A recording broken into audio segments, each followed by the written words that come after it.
Assalamualaikum warahmatullahi wabarakatuh. Hello everyone. In this occasion, I would like to discuss about media and language learning, and there will be two main topics. The first one is the process of English language learning and what to expect, and the second one is teaching for English language development. Let's begin with the first main topic.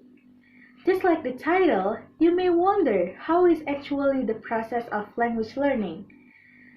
Normally, everyone who learns a new language will go through several stages of language development. It was just like a babies who learn to crawl before they get to walk. And just like that, so do the language development.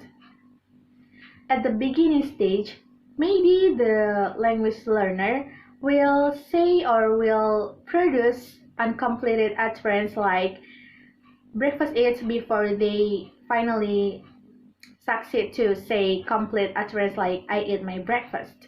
And this is what I called as the stages of language development.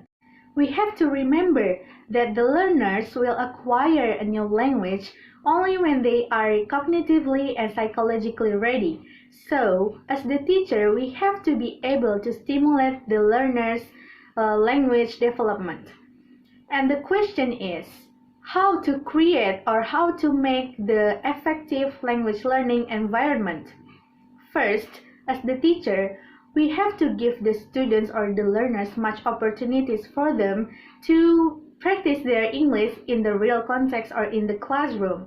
We may expect them to be able to write, to listen to read, or to discuss both written and oral of English text.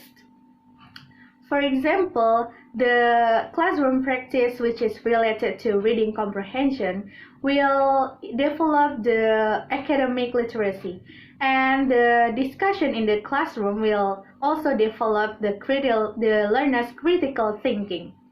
And by doing these activities, the learners will be more skillful and knowledgeable in the language. And it is also important for the teachers to make the classroom environment to be engaging. There is also another thing which considered to be important. It is when the learners make mistakes. Besides we give the learners opportunities to get involved in the classroom activities, we also have to give them opportunities to notice their errors and correct their English.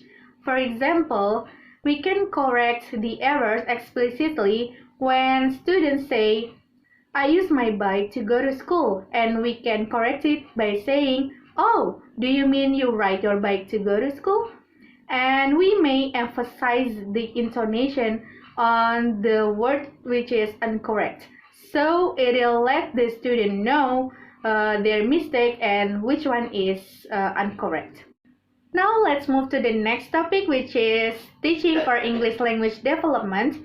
Actually, learners' language proficiency depends on their background knowledge, how often they use their language in the real context, and how far they're ready and willing to learn the language. And it is important for the teacher to mediate the learner's language development in English. So to help the teachers make a material for English language learners, Humans develop 4 quadrants, which represents a sequence of instructional choices that can made by the teacher.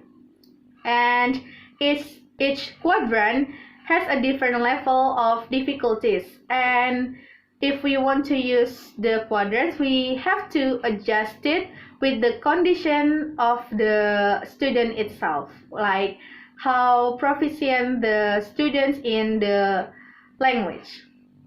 And I think that's all for the explanation about the two main topics. I hope it can be useful. Wassalamualaikum warahmatullahi wabarakatuh.